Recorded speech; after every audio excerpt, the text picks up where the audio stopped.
thing. Everyone has a choice in what they do in life. And I just always reflect on a situation, maybe fast forward into the future, maybe I get struck down with some sort of illness and I'm lying there struck down with some sort of nasty illness, and I'll reflect back to September 2016 and go, you know what, I'm so happy I worked that month. It was such an enjoyable month of work. I'm so glad I didn't head off on that adventure across some amazing country to an ancient rock in the middle of the desert. I'm so happy I worked. I just, that's just not going to happen, right? You want to look back on your life and have these experiences, and it's almost like you kind of head out and do these things if you can, for those people who can't. I don't have a limit on the weight that I want to carry. I just work out all the equipment that I need to get, and then it's kind of a balance of weight versus functionality.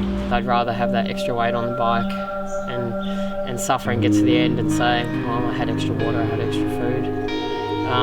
Yeah, I don't want to get caught out on this one. Half the effort is the planning and making sure everything's ready and your mind's ready and your body's ready and what you need to take is ready. Obviously, some more experience. I don't know. I really don't know. It's the same as trying to ask me when I'm going to finish. It could go really well. We could finish it in under 10 days, or we could get bunkered down from the weather and I could still be out there 2 weeks from now. Yeah, and that's exciting too. Yeah, this morning, mate. Oh, you know, you wake up and you go, oh, I want my bed. I want to give up my bed. It's a bit like that. Stomach's a bit churny. Oh, same but different. You're always worried about getting stuff, and you get to a point and you just draw a line and go, oh well, stuff it, just get going. But yeah, usually not much sleep the night before. Have all these weird dreams about all sorts of stuff going wrong. Maybe that's just me though, I guess. It'd be nice to sleep like a baby before one though. How long to go, mate? 4 minutes. Everyone, don't forget to turn your spot trackers on. We're gonna go. All right, let's roll, everyone. I guess you're exploring stuff that's always been readily available. It's just not many people would explore it in this fashion. So many oodles of people have been all over, been through Central Australia and all that, but they've probably done it on a tour bus or in a car or something that provides shelter. So yeah, it's kind of next level exploring. Sense of time. Don't want it to be too easy on the first day. No. Good. I want it to rain more. I need enough food for maybe 10 hours, I guess, so yeah, you just don't know what's going to happen. How's the weather been? How's the weather been? Weather's been a bit wet. Not too bad though, it hasn't been cold. Showers on and off. I reckon the guys will find it pretty hard going. So hopefully they're settling in. But I guess they say, if you're going through hell, keep going.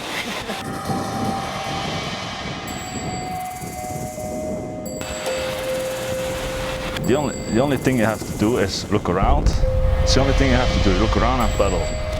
Well, the first part is easy, the second part is less easy, but that's the only thing you can do. Oh, it's great. Gunther's, I'm so stoked that he's come over from Belgium. He's done a lot of races. He's looking in good shape. He said he lost 11 kilos this year. So he's looking in great shape. It's not as the way we know Australia. We know Australia from the outback, the kangaroos, these things, but not from the hilly sides, the Barossa Valley, the mud.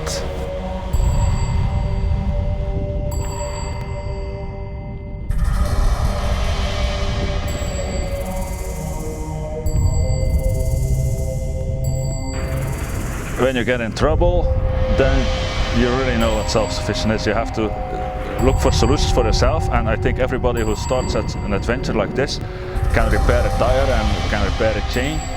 But when how do you say it? When the shit hits the fan. So the only solution is walk, but the distances here are pretty amazing.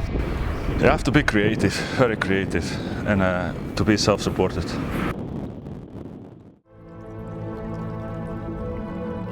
You've got to look back on the history. There's a long history of endurance cycling in Australia.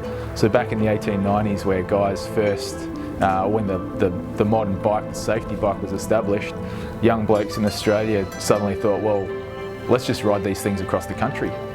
So they were strapping bags to their bike and they were heading out into the desert, no known water sources, no maps, no roads even, bikes that were just the first bikes ever built, tyres that were pretty rudimentary, and they were just tearing off into the desert and saying, okay, well, let's see how fast we can ride across the country.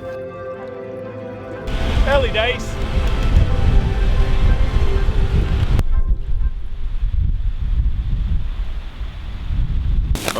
Something sweet, something salty, bit of OJ, iced coffee. Pretty warm where I was until it started raining. Found a nice patch of dirt and the trees up near Mount Dare. I wanted to get over the Mount Dare summit, and that was nice. Yeah, had a nice long sleep, and yeah, keep going. Quite a long sleep. Oh, I had 3 hours, I reckon. If I was going to put on something in Australia, what would I want people to see? What sort of adventure would I want them to have? And I'd want them to see the real Australia. You can go anywhere in the world and ride through mountain ranges, but what's Australia about? We've got some little protected cities around the coast, and then this vast inland that's inhospitable. And that's what I wanted people to see. And there's no better way to experience that than that vastness, that openness, that solitude, than by trying to do it under your own steam on a bike.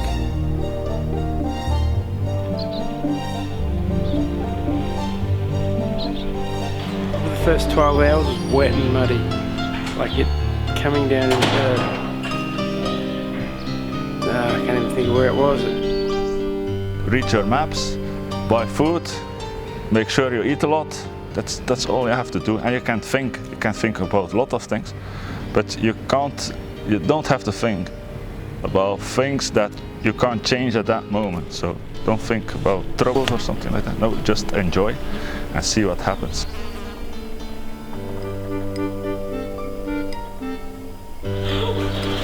Starting to look a little bit grim. You know what I've been eating? This is emergencies. Eating a block of cheese. That's all I had left, because I missed all the hours of the shops.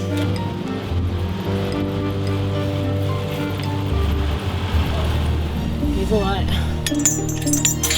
Do you see stock that we need to keep in? No. It's like 100 gates. Had to lift our bike over so many as well. I'm not a tall person. Do you mind showing that for me? It gets a bit easier from here, the trail. We've had the stuff that's tough. Now we've got the stuff that's rocky. And then we'll have the other stuff after that, where it's just going to be dirt roads and that sort of thing.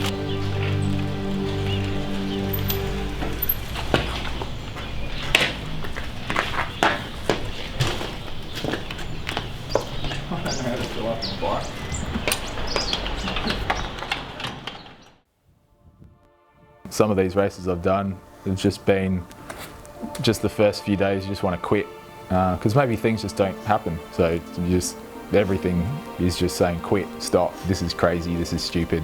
You can pull out now before you get too far in. Yeah, and there's an acceptable list of excuses that you could just run through. It's like, yep, sore back, I can pin it on that and we can just call it a day. But I think the thing with these races is, it sounds simple, you have to make the decision well in advance whether or not you want to finish it or not. And you make that agreement with yourself, and then that's done. So you've got that agreement that's been made, and that's watertight. So when you get to that position in the first few days, if everything's screaming quick, quick, quick, well, it's your job to just let that thought go, give it another 10 minutes. Even if that thought comes back a million times, you just have to let that go.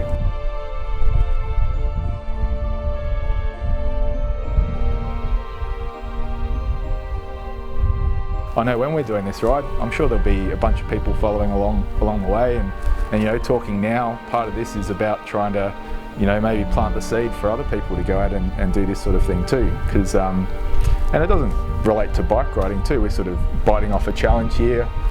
It's a little bit nerve-wracking, a little bit scary. We don't really know what's going to happen, but that's bike riding. You're taking on a challenge like that.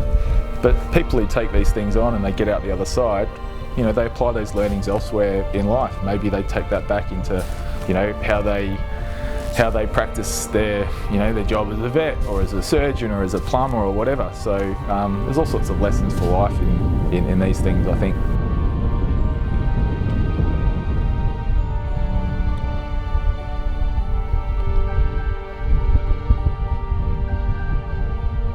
Shit night last night. Lost a few hours with the cold. I reckon it got below zero last night, easy.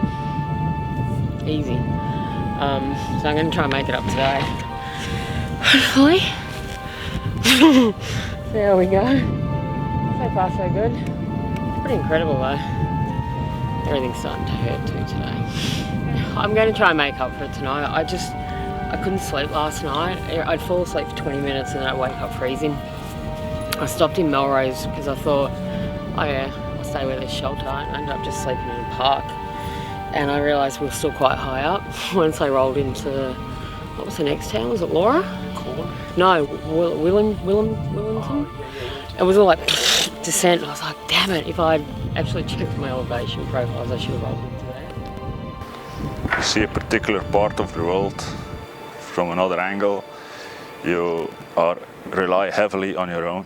So you appreciate it, but you can also appreciate the fact that you can rely on other ones in life, when you're home or at work or in another environment. And to be really, especially in this case, it's to be away from the world is really,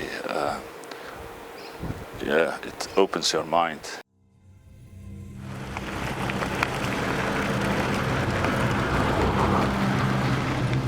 The roads were nice and smooth, so I was tearing down there nicely, and then just two things happened at the same time.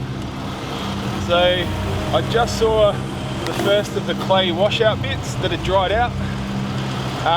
Just as I saw that, the sun just poked through the trees and just stunned me, and yeah, I was just on the ground. So it was just bad luck. If I'd just been able to see the washout bit for, you know, another half a second, would have been able to navigate. See how I go. It's I rode 20 something k's out of where I crashed. Yeah. And yeah, the rough roads were, I can't hold on to the bars, so can't. Yeah, I'll see how I go. The one thing you said at the start was, there's nothing technical on this ride. I'm like trying to ride up friggin' boulders and down rock beds and ran into a kangaroo this morning. That was good. Oh, it was a really long night. Like I got a couple hours sleep, which was good. But yeah, and then woke up this morning. It's been really, really good. But yeah, I'm starting to feel pretty average today. Oh, you really want the details? Far out. I got a rash off a plant. I got ulcers, saddle burns at screaming point, all the normal things. It just feels like you're coming down off a really big weekend.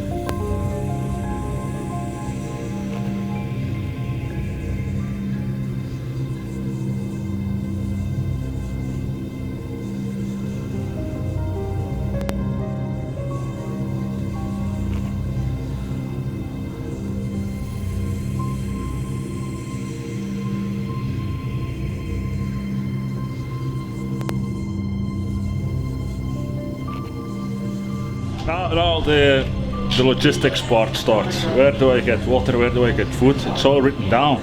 But these pubs, they have very irregular hours. some of them are not open. Yesterday at the Craddock Hotel or something like that, it's every day open except on Monday. When do I arrive? On Monday, of course. But it's just really difficult with these things, you kind of think. Because you're battling after 2 days, 3 days, you're kind of just managing pain. Yeah, I think it's curtains for me in this one. Just can't, yeah, be a bit foolish to head further north, I think.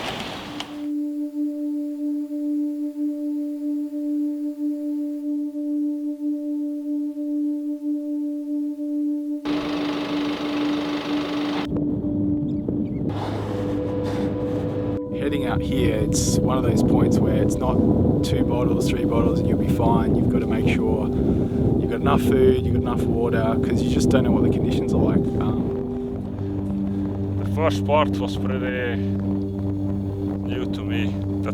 This is Australia as most of us know it, with the gravel and jump, some kangaroos, that's it. But the first part, the valleys, Barroso Valley and then Flinders Ranges, that's something, yeah, you know it if you look it up and you do your research for this race, you find it, but it's not really Australia as we know it. What do we know Australia from cycling, especially Tour Down Under and the Crocodile Trophy? That's a very different part of Australia. I was expecting this, but it's still a long way.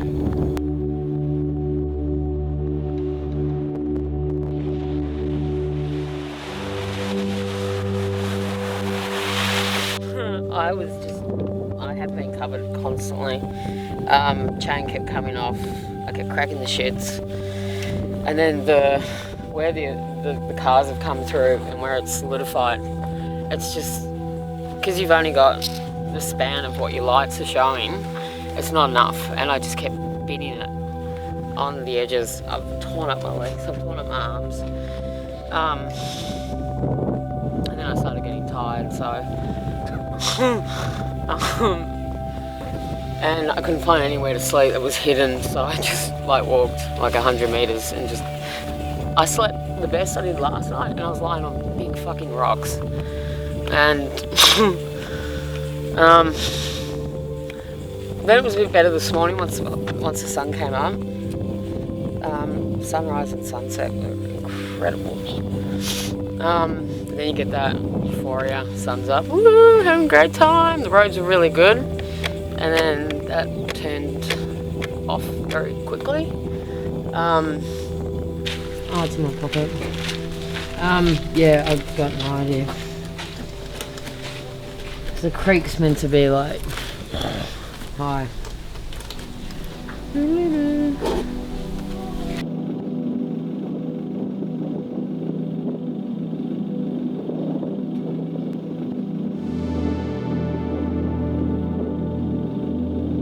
Okay, we're at Fink, or Apatula General Store. Pretty remote area, Northern Territory. Yeah, we saw that Sarah had come through Hamilton Station, so there's no internet out here that we can access, so we'll try to get in touch and see where she is. So, yeah, not sure what's going on. Yeah, their advice to her was definitely don't head north. And what did Sarah do? She headed north. It's that whole sink or swim. You get to a problem, you're like, what do I do? Make a good choice, make a bad choice. You're living outside of your head at one point. It doesn't mean that you can't make those decisions. It's quite an unusual feeling. So I thought, well, how bad's the creek going to be? And I kind of figured I'm waterproof, bike's waterproof, waterproof bags. Worst case scenario, we double bag electronics and we just go through. The first half of it was fine. The second half was horrendous. It was just mud pits, hiking through water. Where did it come up to? About there. And I almost lost this twice from the current. I was, okay. So trying to get through, and it was pitch black. So I was watching this and I could see I was about to hit the lowest point. And I'm like, this is going to be it, surely. The last 25k was like riding into a hairdryer. It was brutal. I was sitting on about 11k an hour, And that was me working hard, and it just, by the time I got to that roadhouse, I was just tanked. Like, my body feels okay, it's testing every ounce of patience I have, because when the corrugations stop, then it's like sand. Like, the sand stretches were long, and you bin it so easily. You're like riding, thick bit, whoa, straight over, you just lose your line, you're on the other side of the road. What everyone saw was, I think they really got a taste of living in the outback, probably at a far more detailed level than most Australians would understand. What happened? It was just hard. You can't ride fast. The sun goes down, you can't see the sand. That was the hardest part. I think I've binned it about 15 times. You get some speed up and then the sand just ramps up and you just spin out and you're on the ground. But the rest of it's just been horrific. I've actually managed to hold it in up until the last hour. Yeah. And then some really A-grade hallucinations at about 12 o'clock. And that's when I just went, no, I started micro-sleeping. I mean, I've got to pull over and sleep. I didn't even waste time. I slept inside the sleeping bag with my shoes on and my helmet. I had 1 hour sleep the night before, so I think I did all right yesterday to do 22 hours. What was that? It was like 240 kilometres, that road?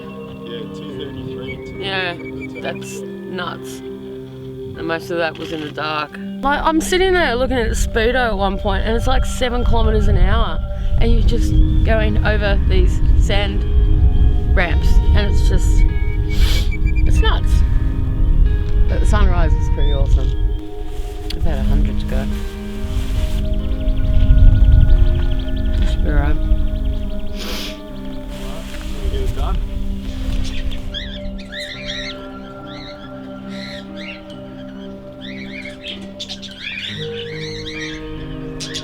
It was a really weird feeling coming in yesterday.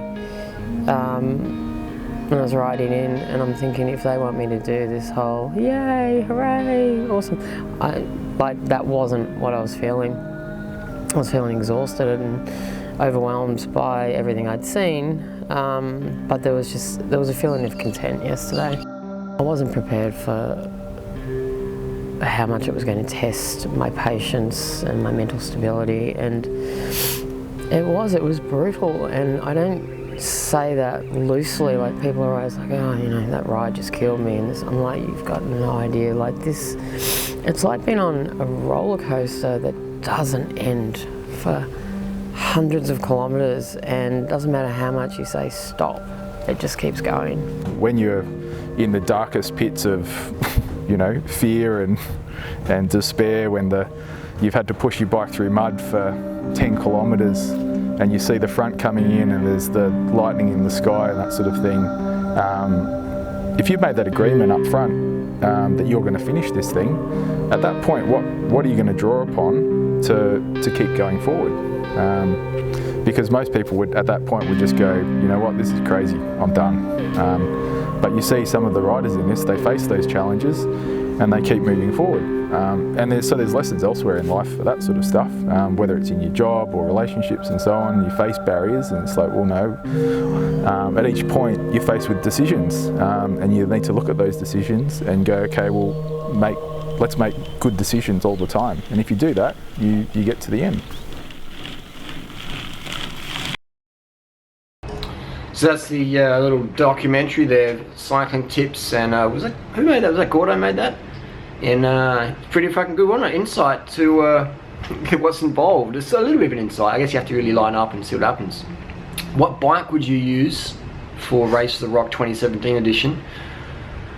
The course looks, oh man, just the isolation out there is just for the guts. I've got just no comprehension. I mean, I've cycled across Australia, up tip of Cape York with that, for the guts from Albany up through to Alice Springs, through Uluru. But what's out there?